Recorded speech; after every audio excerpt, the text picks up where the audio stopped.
whereas artificial intelligence refers to systems or machines that mimic human intelligence to perform tasks that can iteratively improve themselves based on the information they collect. So the purpose of AI is to simulate human cognitive functions, and this really means learning, reasoning, problem solving, perception, and language understanding as well. So voice assistants like Siri, Alexa, ChatGPT, systems like things like Netflix and Amazon will use advanced AI systems like IBM Watson's or self-driving cars.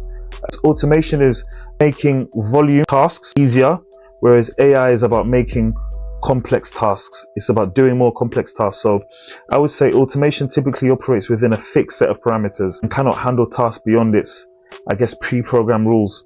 Whereas AI can process and analyze new information, adapt into changing environments, and learn from experiences to handle complex decision making. So AI is a bit more human-like, whereas automation is a bit more machine-like, where you preload it, tell it what you want, boom, it just does it, it spits it out for you.